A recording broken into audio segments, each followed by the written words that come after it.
सभी को नमस्कार। दोस्तों, इस वीडियो में हम 10 एमसीक्यू लेने वाले हैं और इनका आंसर जानने की कोशिश करेंगे। ये हमारी सीरीज बहुत अच्छी चल रही है। इसको मैं कोशिश करूंगा यूपीसी प्री 2022 के एग्ज़ाम तक इसको कंटिन्यू रखूं। इसके लिए मुझे आपका प्यार चाहिए, लाइक शेयर बिल्कुल चाहिए, और आप कमेंट करके बताना आपके कितने क्वेश्चन इसमें सही हो रहे हैं, आपको इससे निश्चित रूप से फ़ायदा मिल रहा है कि नहीं। ठीक है, तो कंटिन्यू करते हैं। आजकल डेली वीडियो नहीं आ पाते हैं क्योंकि आप भी जानते हो यूपीसी प्रीलिम्स के 50 दिन बच्चे हैं, मैं भी आपके साथ एग्ज़ाम दे रहा हूँ, तो वीडियो रिकॉर्ड करना थोड़ा मुश्किल हो रहा है इस समय। लेकिन जब भी समय मिलता है मैं कोशिश करूँगा अच्छी वीडियो आपके लिए लेकर आता रहूँ। ठीक है, जैसे अभी साइंस टेक के अच्छा मटेरियल मैंने तैयार कर लिया, द हिंदू न्यूज़पेपर का 1 साल का। 1-2 दिन के बाद मैं अच्छा वीडियो बनाऊँगा और आपके साथ नोट्स इसमें साइंस टेक के निश्चित रूप से शेयर कर दूँगा। तो क्वेश्चन पहला लेते हैं। ये साइंस और टेक का है। जीपीएस तकनीक का उपयोग निम्नलिखित में से किन क्षेत्रों में हो सकता है? तो जब भी साइंस और टेक का कोई क्वेश्चन हो ना, आराम से उसके बारे में ये सोचना कि क्या इस तकनीकी का उपयोग इन ऑप्शन वाले के साथ में हो सकता है। आजकल पहले ये होता था कि साइंस टेक का आंसर बहुत ईजी होता था, बहुत सारे लोग क्या करते थे, डी आंसर मार देते कि हाँ ये ठीक है। आजकल ऐसा नहीं है, बिल्कुल भी गलती मत करना। आराम से ऑप्शन पढ़ना, आपको लगता है कि हाँ ऐसा हो सकता है, तो उसके हिसाब से अपने ऑप्शन को चूज करना। जैसे जीपीएस तकनीक का उपयोग क्या मोबाइल फ़ोन प्रचलन में हो सकता है? तो हो सकता है बिल्कुल, ये हमें पता है। इसके अलावा क्या बैंकिंग प्रचलन में हो सकता है, या पावर ग्रिडों का नियंत्रण हो सकता है? तो ऐसे ऑप्शन करके आप आराम से क्या कर सकते हो, अपना आंसर निकाल सकते हो। और इसका आंसर डी है। ये वैसे आसान आंसर क्वेश्चन था, मैंने जानबूझ के चूज किया कि साइंस और टेक को आप अटेम्प्ट लेने की कोशिश करना, और ऑप्शन को थोड़ा सा सही समझ के उस कोई भी टेक्नोलॉजी पूछता है उसके बारे में यदि आप थोड़ा सोच समझ के विचार करोगे तो आसानी से क्वेश्चन सही कर लोगे। ठीक है, तो 55 के अंदर आंसर, ठीक है, डी आंसर है। आगे बढ़ते हैं। यहाँ पे ये क्वेश्चन आराम से पढ़ो, ज्योग्राफी का क्वेश्चन है, बहुत आसान क्वेश्चन है, आजकल चर्चा में भी बहुत ज़्यादा रहता है कि निम्नलिखित कथनों पर आपको विचार करना है। Consider the following statement. और इसमें ये देखना है कि पृथ्वी का पहला स्टेटमेंट क्या कह रहा है कि पृथ्वी का चुंबकीय क्षेत्र हर कुछ 100,000 सालों में उत्क्रमित होता है, यानी उल्टा होता है। ये कह रहा है कि अर्थ का जो मैग्नेटिक फील्ड है ना, ये कुछ हज़ारों सालों में क्या होता है, रिवर्स होता है, उल्टा होता रहता है। ठीक है, जैसे ये पृथ्वी है, और आपको ये पता है ना कि पृथ्वी का जैसे ये भौगोलिक ध्रुव है, नॉर्थ पोल और साउथ पोल है। इसी तरह क्या होता है, पृथ्वी का एक क्या होता है, चुंबकीय मैग्नेटिक फील्ड भी होता है। आपने ये देखा होगा, वो भी एक तरह से उसके भी पोल होते हैं, नॉर्थ पोल साउथ पोल होते हैं उसके भी। वो क्या करते हैं, उल्टा होते रहते हैं। जैसे हम एग्जाम्पल के तौर पे देखें, जैसे ये तो भौगोलिक ध्रुव है, इसी तरह मैग्नेटिक फील्ड भी बनता है। पृथ्वी एक बार मैग्नेट की तरह भी काम करती है।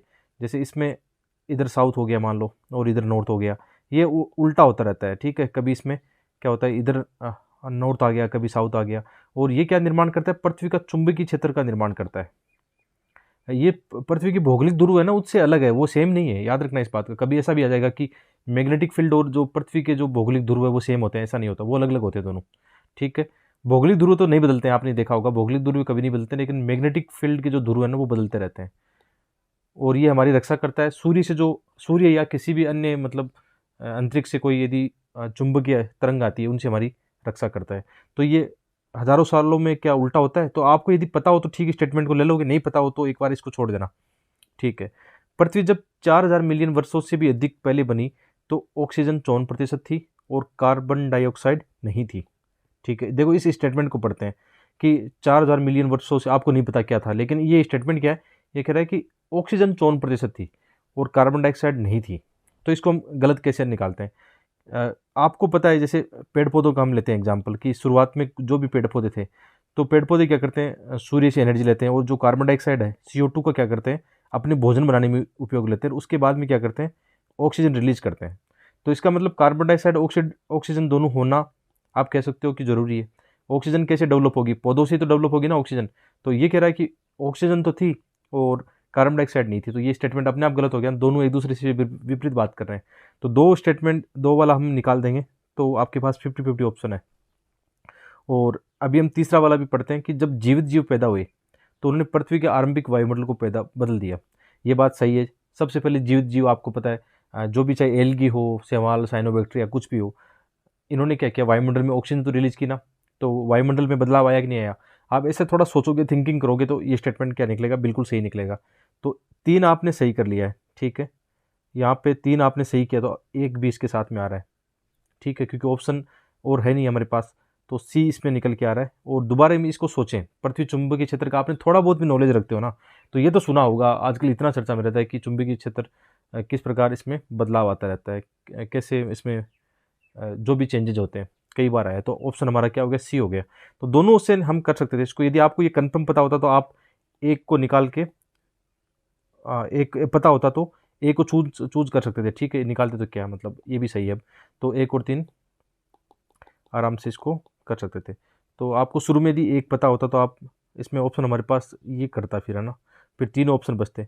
और ऐसा करके तो ये तीन वाला ये ऑप्शन सही ज़्यादा बढ़िया था, जो हमें अभी सॉल्व किया ना हमने, ये प्रोसेस ज़्यादा बढ़िया लगा, इस हिसाब से आप कर सकते हो। आगे बढ़ते हैं, एक बार आंसर इसका चेक कर लेते हैं। ऐसे क्वेश्चन होते हैं ये छोड़ने वाले नहीं होते हैं, ये प्रत्येक एस्पिरेंट को करने होते हैं, इसलिए आपका कट ऑफ निकलेगा। मतलब आप ये इन चीज़ों को देख के घबरा जाओगे कि यार 4,000 मिलियन पहले क्या था, कितना ऑक्सीजन था, मुझे क्या पता। लेकिन यूपीसी आपको यहाँ पे छोड़ के जा रहा है ना, लॉजिक छोड़ के जा रहा है, यूपीसी आपका लॉजिक चेक करना चाह रहा है।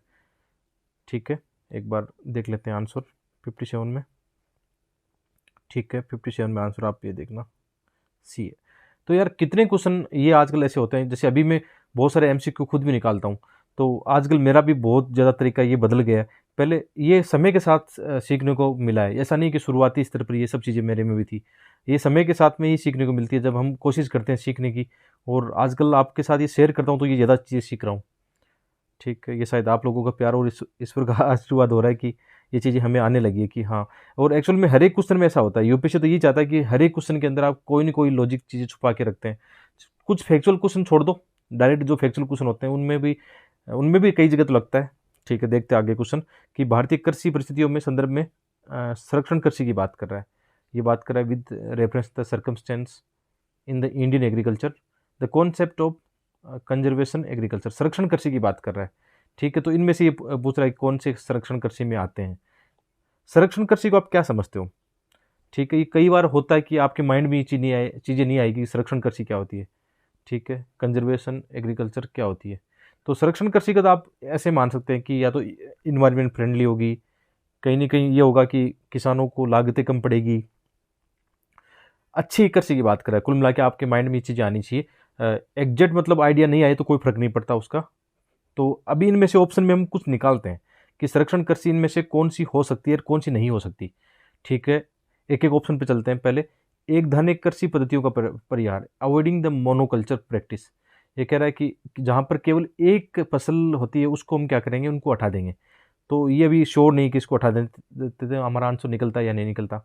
ठीक है, न्यूनतम जोत को अपनाना, क्या न्यूनतम जोत को हम अपनाएंगे तो संरक्षण कृषि होगी?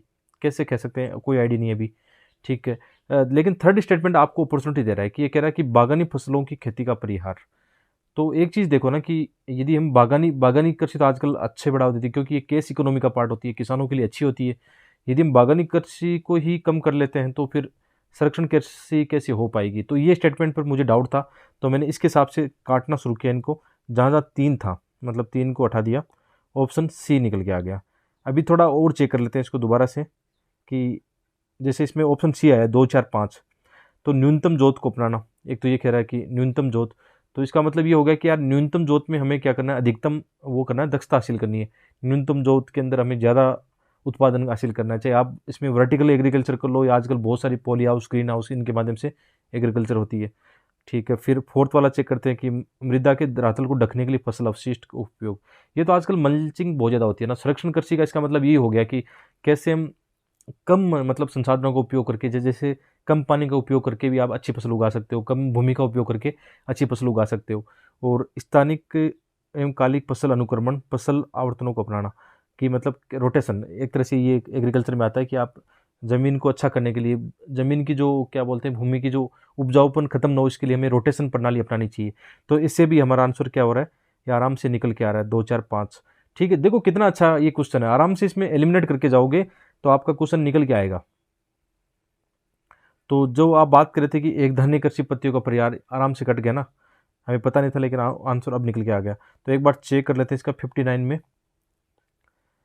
ठीक है, 59 में सी, ये देखो। और ये आसान है, मतलब ऐसा नहीं है कि इसमें बहुत ज़्यादा कुछ था। आप एक बार देख के, जिनको एग्रीकल्चर का नॉलेज नहीं है उनको लगाओ कि यार मुझे कृषि के बारे में नॉलेज नहीं, मैं इसको छोड़ देता हूँ। लेकिन आप थोड़ा सा थिंकिंग करोगे ना उस चीज़ पे तो आराम से वो हो जाता है। ठीक है, आगे बढ़ते हैं एक बार। ये देखो, ये क्वेश्चन बहुत आसान था। छठा व्यापक विलोपन या छठा विलोप, यहाँ पे देखना, सिक्स्थ मार्क्स एक्सटिंक्शन, ठीक है। ये किस कारण हुआ था, ये कह रहा है कि इस किसकी, ये शब्द किसकी विवेचना के संदर्भ में समाचारों में प्राय उल्लेखित रहता है। तो ये एक चीज़ तो ये समझ रहे हो ना कि इससे इसका मतलब 5 पहले ऐसे हुए होंगे कि जिसके कारण पृथ्वी पर विनाश हुआ होगा, जो भी प्रजाति या जीव जंतु वो समाप्त हुए होंगे। तो ये कह रहा है छठा किस कारण होने वाला है, सीधी सी बात है ये। तो इसको देखते हैं, ऑप्शन देखना कितना मज़ेदार है इसमें, कि विश्व के बहुत से भागों में कृषि में व्यापक रूप से एक धन्य कृषि और प्रथा बड़े पैमाने पर वाणिज्य कृषि के साथ रसायनों के अविवेकी प्रयोग के परिणाम स्वरूप अच्छे देसी पारितंत्र की हानि। तो हो सकता है यदि पारितंत्र हानि होगी तो समाप्ति भी हो सकती है। तो ये कह रहा है कि भविष्य में उल्का पिंड क्या करेगा, यहाँ पे देखना मेटेरिट आएगा, उसके कारण क्या होगा संभावित, जैसा कि 65 मिलियन वर्ष पूर्व डायनोसर के कारण। तो ये कह रहा है कब आएगा, भविष्य में आएगा। तो क्या अभी हमें आइडिया इस चीज़ का कि आएगा, श्योर है इस बात के लिए आएगा। तो ऐसे ऑप्शन होते हैं तो निकालो कि किसी को कोई आइडिया नहीं है कि कब आएगा, ये केवल बात कर रहा है कि ऐसा हो सकता है। फिर कह रहा है कि विश्व के अनेक भागों में अनुवांशिक रूपांतरित फसलों यानी जीवम फसलों की बात कर रहा है, किसी व्यापक खेती हो रही है और विश्व के दूसरे भागों में उनकी खेती को बढ़ावा देना, जिसके कारण अच्छे देसी फसली पादपों का विलोप हो सकता है और खाद्य जैव विविधता की हानि हो सकती है। तो क्या आपको लगता है कि ऐसा होने से ऐसा हो सकता है, उससे तो उत्पादन भी तो बढ़ सकता है ना, तो ये भी नहीं हो सकता। दो हमने निकाल दिए अब तक। पहले वाले में भी क्या कर रहा था, एक फोर्थ वाला स्टेटमेंट पढ़ लेते हैं। ये देखो, सबसे ज़्यादा चर्चा में आजकल ये है ना कि मानव द्वारा प्राकृतिक संसाधनों का अति शोषण और दुरुपयोग, प्राकृतिक आवासों का संविभाजन या विनाश, पारितंत्र का विनाश, प्रदूषण और वैश्विक जलवायु परिवर्तन।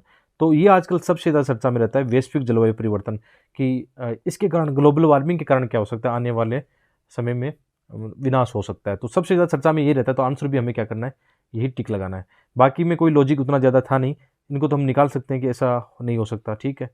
एक बार आंसर इसका चेक कर लेते हैं। तो ऐसे क्वेश्चन को आप अटेम्प्ट जरूर लेना, क्योंकि ये तो डेली न्यूज़पेपर में यही छाया रहता है कि आजकल ये हो रहा है वो हो रहा है, ठीक है। क्वेश्चन नंबर कौन सा था, 60 में आंसर एक बार चेक कर लेते हैं। देखो, ये क्वेश्चन छोड़ने वाले नहीं होते हैं, ये तो आपकी रेंज में एकदम। आगे बढ़ते हैं, ठीक है। ये क्वेश्चन आराम से ऐसे क्वेश्चन भी मत छोड़ना, क्योंकि 3 स्टेटमेंट में से तो ऐसा होता है आपको कोई ना कोई तो आता है पक्का। एक बार देख लेते हैं, और ठीक है, मिलान वाले क्वेश्चन आराम से इसको मिलाओ और उनमें से कौन सा सही सुमेलित है ये देखना है, कौन सा सही इसमें है, ठीक है। तो ये बेल बेल सेकंड प्रयोग, मुझे बिल्कुल आइडिया नहीं था इसका क्या है, बिल्कुल आइडिया नहीं है। आपको हो तो आप अटेम्प्ट ले सकते हो।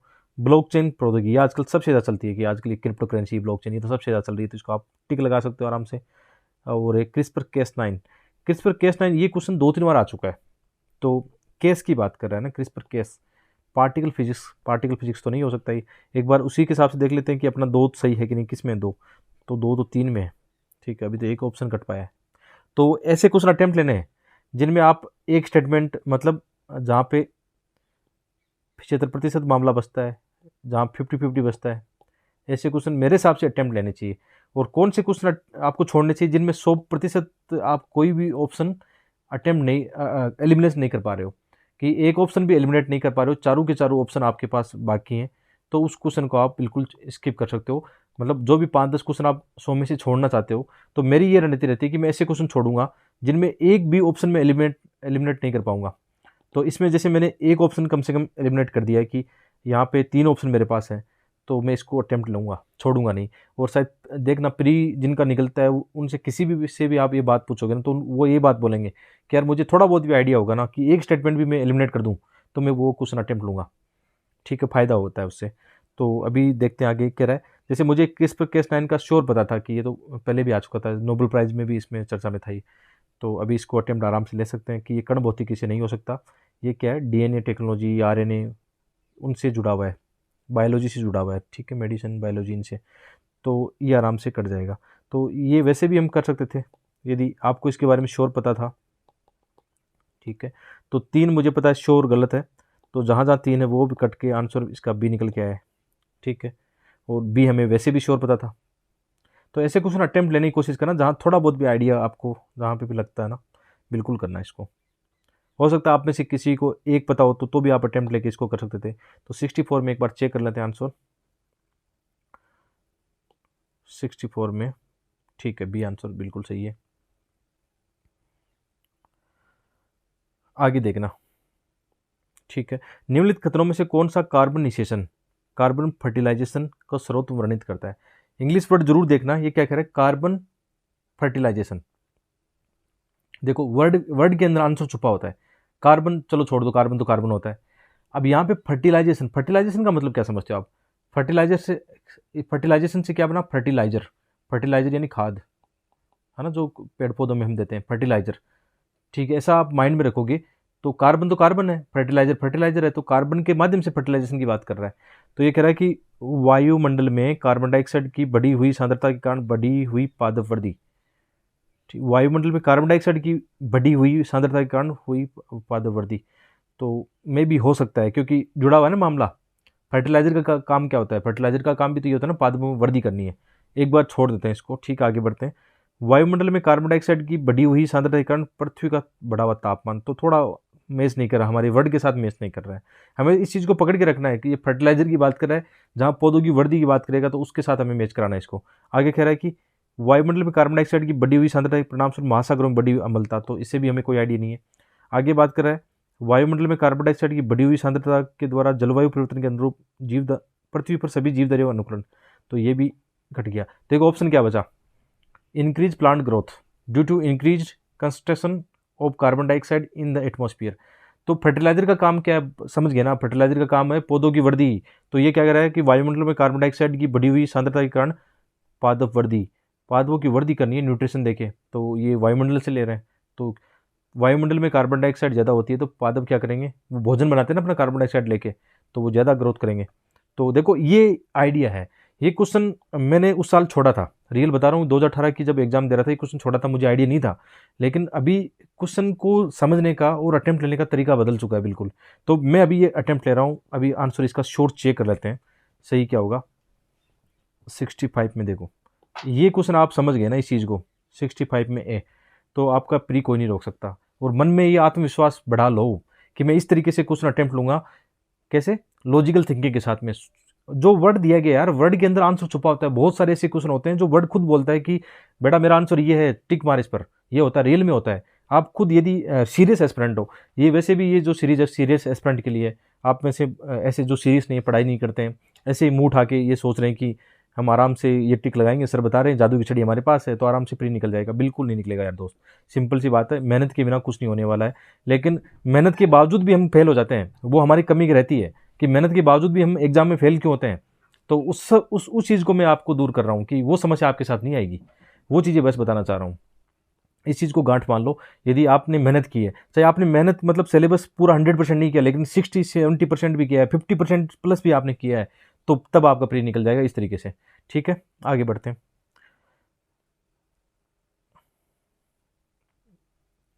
67 क्वेश्चन देखना आप, कि भारत में सौर ऊर्जा उत्पादन के संदर्भ में नीचे दिए गए खतरों पर विचार कीजिए। कि ठीक है, ये सौर ऊर्जा वाला तो लगभग आता है, इस साल भी इतना छाया रहता है कि इस साल हमारे टारगेट पूरे नहीं हुए। हमें पता है 2022 में हमारा 100 गीगावाट का टारगेट था, वो भी पूरा नहीं हो पाया। तो ऐसे क्वेश्चन आने वाले हैं इस साल की, कितना सौर ऊर्जा का हम रूफ टॉप से ले रहे हैं, कितना हम ग्रेड से ले रहे हैं, ऐसे क्वेश्चन ध्यान में रखना। ठीक है, पहला स्टेटमेंट देखना कि भारत प्रकाश वोल्ट इकाइयों में प्रयोग आने वाले सिलिकॉन वेपर्स की दुनिया में तीसरा सबसे बड़ा उत्पादक देश है। ठीक है भाई, तीसरा सबसे बड़ा उत्पादक है। आगे कह रहा है कि सौर ऊर्जा शुल्क का निर्धारण भारतीय सौर ऊर्जा निगम के द्वारा किया जाता है। ये क्वेश्चन मैंने अटेम्प्ट लिया था उस साल। जैसे मुझे ये पता था कि सिलिकॉन वेपर्स वगैरह ये जितने भी हम ये सौर ऊर्जा के अंदर जितना भी कच्चा माल आता है काम में, अधिकांश क्या करते हैं, बाहर से आयात करते हैं, विशेषकर चीन से आयात करते हैं, और चीन इनमें काफ़ी बड़ा है उत्पादन में। तो मुझे ये पता था कि भारत तो नहीं, इनमें काफ़ी मेरे हिसाब से टॉप 10 में भी नहीं होना चाहिए, क्योंकि हम लगभग चीज़ें क्या कर रहे हैं, आयात कर रहे हैं। तो पक्का ये निकाल देना है।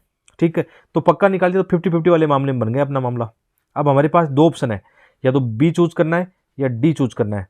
तो जब मैं एग्जाम में सोच रहा था कि रियल एग्जाम में यही बात सोच रहा था कि मैं अब क्या करूँ यार, इसमें बी करूँ या डी करूँ, तो जब मैंने बी के बारे में सोचा, इसके बारे में ये कह रहा है कि सौर ऊर्जा शुल्क का निर्धारण भारतीय सौर ऊर्जा निगम कर रहा है। तो मैं ये सोच रहा था कि कोई भी जो निगम होता है ना, सोलर एनर्जी कॉरपोरेशन है, जैसे कोई भी निगम होता है, वो या तो पॉलिसी बनाता है या कुछ नियम बनाता होगा, शायद ऊर्जा का शुल्क कितना होगा वो क्यों डिसाइड करेगा। या फिर जैसे मैं कोई चीज़ उत्पादन कर रहा हूँ, ठीक है, जैसे कोई कंपनी हो गई, सौर ऊर्जा उत्पादन की कंपनी हो गई, जो भी विद्युत में आप जानते हो उत्पादन करती है, तो कोई भी उत्पादन करता है तो अपना मूल्य डिसाइड मतलब कहीं ना कहीं ऐसा होता होगा ना, खुद करता होगा। हालांकि कई चीज़ों में नहीं होता ऐसा, कई चीज़ों में नहीं लगता, ये 100% सत्य नहीं है। लेकिन मैं ऐसा सोच रहा था, ऐसा सोच के मैंने सोचा कि यार ये सौर ऊर्जा वाला तो नहीं होगा, ये निगम तो नहीं हो सकता। तो मैंने क्या किया, आंसर डी पे टिक लगाया और ये सौभाग्य से सही हो गया। ठीक है, क्योंकि इसमें जो शुल्क का निर्धारण करता है, अभी मुझे कोई आइडिया नहीं है इसके बारे में, आप इसको गूगल करना तभी पता चलेगा। लेकिन क्वेश्चन का आंसर ये ठीक हो गया था। और 67 में एक बार चेक कर लेते हैं। तो है ना, एग्जाम में ये भी होता है, वहाँ पे क्या करते हैं, थोड़ा सा रिस्क लेके टिक लगाना भी पड़ता है, क्योंकि ये हमारे वाले उस रेंज में ना कि जहाँ पे 50-50 आएगा ना, वहाँ तो क्वेश्चन तो छोड़ूंगा नहीं। ये रखना है कि 50-50 मामला बन रहा है, कि सही होने की संभावना या तो गलत होगा या सही होगा, यार संभावना तो बढ़ जाएगी ना। ठीक है, 67 में आंसर चेक कर लेते हैं, डी आंसर हो गया। ठीक है, आगे बढ़ते हैं। ये क्वेश्चन देखो, ऐसे क्वेश्चन भी छोड़ने वाले नहीं होते हैं। ये कह रहा 18वीं शताब्दी के मध्य, 18वीं शताब्दी कब थी, थोड़ा ये ध्यान रखा करो, कब 18वीं शताब्दी मध्य में थी, लिख लिया करो इनको, है ना। तो ये देखना आप, 1799, हाँ ठीक है, 1701 से लेकर 1799 तक क्या थी, 18वीं शताब्दी थी। ठीक है, ये आप लिख लोगे ना तो आपकी गलती नहीं होगी, नहीं तो क्या करोगे आप 18वीं शताब्दी देखोगे तो 1800 से लेकर वैसे कर लोगे। ये नहीं, ऐसा लिख लेना आपको। ठीक है, 1701 से लेकर 1799 तक थी 18वीं शताब्दी। ये बात कर रहा है मध्य की, है ना। 18वीं शताब्दी के मध्य में इंग्लिश ईस्ट इंडिया कंपनी के द्वारा बंगाल से निर्यातित प्रमुख पेय पदार्थ यानी स्टेपल कमोडिटीज कौन से थे, यहाँ से ले जाने वाले कौन से ऐसी मतलब कमोडिटीज़ थे, स्टेपल कमोडिटीज़ क्या है। ठीक है, पढ़ते हैं एक बार। तो आपको ये पता होगा, जैसे 1757 के बाद में प्लासी का युद्ध था, बक्सर का युद्ध था, उसके बाद में क्या हुआ, बक्सर के युद्ध या प्लासी के युद्ध के बाद में बंगाल के राजस्व अधिकार किन के पास आ गए थे, अंग्रेजों के पास आ गए थे। ठीक है, उस समय की बात कर रहा है। तो इनमें से कौन सी चीज़ें, आपको ये थोड़ा बहुत भी आइडिया हो ना कि बंगाल वाले रीजन में कौन सी चीज़ें उत्पादन होती है, और बंगाल भी उस समय का कौन सा था, आज का बांग्लादेश, उड़ीसा। ठीक है, और बिहार भी शायद उसी रीजन में शामिल था, बिहार, बांग्लादेश। ठीक है, ये सब चीज़ें उस बंगाल में शामिल थी। तो आपको ये भी ध्यान में रखना होगा कौन सी रीजन की बात कर रहा है, तो वहाँ पे कौन सी फसलें उत्पादन होती थी, ये भी आपको जरूर देखना है। ठीक है, तो ऑप्शन हम करते हैं एक बार, एलिमिनेट करके कुछ ना कुछ निकालते हैं जब ऑप्शन पढ़ते हैं। जैसे एप्रिस्कत एप्रिस्कत कपास की बात कर रहा है, तिलहन और अफीम की बात कर रहा है। तो कहीं ना कहीं ये होता है कि यार कोई नहीं कोई ऑप्शन आपसे ऐसा एलिमिनेट हो जाएगा। जैसे इनमें मैं देख रहा था तो मुझे एक चीज़ मिली थी इनमें, ये रेशम मिल रहा था, कि मुझे ये पता था कि रेशम बंगाल, असम उस तरफ होता है। तो रेशम एक अच्छा मतलब निर्यात के लिए, आप जानते हो उस समय डिमांड भी थी रेशम के कपड़ों की इनकी। तो रेशम मुझे लग रहा था उस समय, तो मैंने एक ऑप्शन तो ये देख चेक किया था। बाकी जैसे उस रीजन में जैसे जस्ता शीशा नहीं होता, ये एक श्योर था कि उस रीजन में नहीं होता ये, तो इसको एलिमिनेट कर दिया। ठीक है, तांबा, चांदी, सोना, अब ये देखो ये एलिमिनेट हो जाएगा, क्यों हो जाएगा, चलो इसमें चाय वगैरह तो आ सकती है। ठीक है, उस समय ये भी आइडिया नहीं है कि अंग्रेजों ने चाय के बागान लगाए थे या नहीं लगाए थे, लेकिन यह श्योर है, तांबा, सोना, चांदी, ये अंग्रेज तो भारत में व्यापार के लिए लेकर आए थे, ये तो यहाँ से क्यों ले जाएंगे। तो दो ऑप्शन तो वैसे भी एलिमिनेट श्योर हो गए, इसमें तो हमारे पास तर्क है। ठीक है, अब ऑप्शन बचता है, जैसे इसमें भी अफीम है, इसमें भी अफीम है, इसका मतलब अफीम तो श्योर है। ठीक है, और बाकी कौन सी चीज़ें, देखो इसमें एक अंतर ये हो रहा है, एक तो अपरिष्कृत कपास, एक है कपास। थोड़ा सा इसमें ये लगाएं कि ये रो कॉटन की बात कर रहा है, तो रो कॉटन को यदि हम थोड़ा सा सही बनाते हैं, उसको शुद्ध करते हैं, तो और खर्चा बढ़ेगा, तो फिर हम शुद्ध करके ले जाते हैं ना, इसको अपरिष्कृत क्यों ले जाएंगे, देखो ये लॉजिक लग गया इसमें। ठीक है ना, ये कपास ले जाने की बात करें तो उसके धागे बना के ले जाएं कपास के, ताकि आगे जाके वो अपनी मिलों में कपड़े बना ले। तो ये जरूर थोड़ा जमता है मामला, इन दोनों की यदि तुलना करेंगे तो ये ज़्यादा बेटर लगता है कपास। अपरिष्कृत कपास की बजाय कपास लेना ठीक रह जाएगा, क्योंकि लागत कौन बढ़ाना चाहेगा, कौन ज़्यादा बाहर यहाँ से ले जाना चाहेगा, थोड़ा सा लगता है। इसके अलावा रेशम श्योर है, क्योंकि इस रीजन में रेशम होता है। ठीक है, रेशम और अफीम तो श्योर है। इसके अलावा ये साल्ट पिट्रे क्या है, ये पता नहीं क्या है, सोरा यहाँ पे है नहीं, लेकिन आंसर निकल गया भाई डी। ठीक है, इस तरीके से थोड़ा थिंकिंग करोगे, देखो टाइम लगा इसमें थोड़ा सोचने पे, लेकिन मैं सिखाना चाहता हूँ आपको कि किसी न किसी ऑप्शन में आपका आंसर छुपा होगा, आपको थोड़ा थिंकिंग करना होगा, आराम से इसको आप अटेम्प्ट ले सकते हो। एक बार आंसर चेक कर लेते हैं, 68 में डी आंसर बिल्कुल सही है। ठीक है, आगे बढ़ते हैं, एक लास्ट क्वेश्चन, अभी एक दो क्वेश्चन और बाकी हैं, देख लेते हैं। निम्नलिखित में से कौन सा एक चंपारण सत्याग्रह का अति महत्वपूर्ण पहलू है, ये तो बहुत आसान है, लेकिन कई बार इसको भी जल्दबाजी में क्या कर लेते हैं, गलती कर लेते हैं। तो चंपारण सत्याग्रह जानते हो आप, किसानों का नील विद्रोह, ऐसा कुछ याद आ रहा होगा ना। तो इनमें से कौन सा ऑप्शन है, ठीक है, आराम से आप कर सकते हो। ठीक है, किसान असंतोष का सम्मिलित होना, ये किसान वाला एक ही लग रहा है क्या यहाँ पे? कई बार गलती इनमें होती है, इसलिए रोक रहा हूँ कि आप ये सोचोगे कि यार आधा ज्ञान हो आपको, मतलब आपको ये पता नहीं हो कि नील विद्रोह किस लिए हुआ था, चंपारण विद्रोह क्यों हुआ था, ये थोड़े आइडिया नहीं हो तो गलत गलत कर लोगे इनको। तो जैसे यहाँ पे लिखा है रोपण फसलों और वाणिज्यिक फसलों की खेती में भारी गिरावट, ये कोई मतलब नहीं है, तो इसको आप आराम से टिक मार सकते हो, कन्फ्यूज ज़्यादा नहीं होना इनमें। ठीक है, 69 में सी, इसमें ज़्यादा कोई लॉजिक था नहीं। ठीक है, 69 में सी। 70 क्वेश्चन आप अटेम्प्ट लेना, इसमें लॉजिक है, थोड़ा सा थिंकिंग करोगे आपको मजा आएगा, किस तरीके से भी आपको सोचना है, ये क्वेश्चन आपको मौका देता है। ये कह रहा है निम्नलिखित में से 1948 में स्थापित हिंदू मजदूर सभा के संस्थापक कौन थे? हिंद मजदूर सभा, सॉरी, हिंद मजदूर सभा के संस्थापक, मजदूर का मतलब आप समझ रहे हो थोड़े बहुत, सीपीआई मतलब थोड़ा लग रहा है मामला, यानी मार्क्सवादी कम्युनिस्ट पार्टी की विचारधारा के लोग रहे होंगे जिन्होंने ये मजदूर सभा की स्थापना की होगी, ऐसा होता है। थोड़ा सा आप थिंकिंग करोगे, आइडियोलॉजी का फर्क पड़ता है।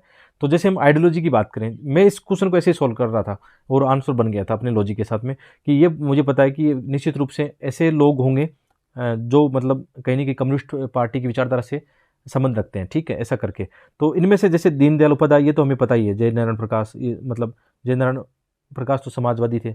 ठीक है, और दीनदयाल उपाध्याय आप जानते हो, जैसे आज की बीजेपी हमारी पार्टी है, उनके साथ शुरुआती फेज में उन्होंने स्थापना की थी। ठीक है, जनसंघ या कौन सी पार्टी थी मुझे याद नहीं आ रहा अभी, तो ये श्योर ऑप्शन कट गया। ठीक है, आगे हम पढ़ते हैं थोड़ा सा और। के कामराज का नाम सुना होगा, कांग्रेस में इनकी बड़ी भूमिका थी। ठीक हो, ये भी कट गया। देखो इससे फर्क पड़ता है कि थोड़ी थोड़ी आप नॉलेज रखते हो अपना, तो उनसे मामला बन जाएगा। तो दो ऑप्शन हमने काट दिया, अब ऑप्शन दो बचे, तो अटेम्प्ट तो लेना है, छोड़ेंगे तो नहीं इसको। तो अब देखते हैं ये हिंद हिंद मजदूर सभा, ये नाम अब उत्तर दक्षिण देखते हैं, नॉर्थ और साउथ की ओर चलते हैं।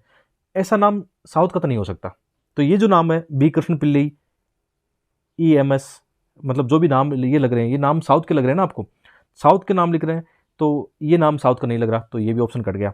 तो अशोक मेहता, TS रामानुज और GG मेहता, तो ये मामला निकल गया। ठीक है, ऐसा बन जाता है कई बार, थोड़ा थिंकिंग करोगे तो आराम से बन जाएगा। तो आंसर एक बार चेक कर लेते हैं, डी आंसर है कि नहीं इसका 70 में। ये देखो, मतलब ये लॉजिक लग गया भाई आपका। ठीक है, 70 में डी। ठीक है, तो आज 10 क्वेश्चन हो चुके हैं, आगे 10 क्वेश्चन और रखेंगे इसमें। ठीक है, जहाँ पे लॉजिक लगता है। तो ऐसे करके मैं ये देख रहा हूँ, एक पेपर के अंदर 40 क्वेश्चन ऐसे हैं जो मैं आपको बता रहा हूँ। 40 क्वेश्चन बहुत बड़ी रेंज होती है, इसका मतलब 40 से ज़्यादा भी हो सकता है हमें कई क्वेश्चन ऐसे हैं जिसमें थोड़ा नॉलेज की कमी हो, उसमें हम लॉजिक लगा नहीं पा रहे हैं। ठीक है, इसका मतलब थोड़ा सा नॉलेज, थोड़ा सा आपका प्रयास लॉजिकल वे में आपको आराम से प्री पास करा सकता है। तो मिलते हैं एक और वीडियो में, आप सबका बहुत बहुत धन्यवाद।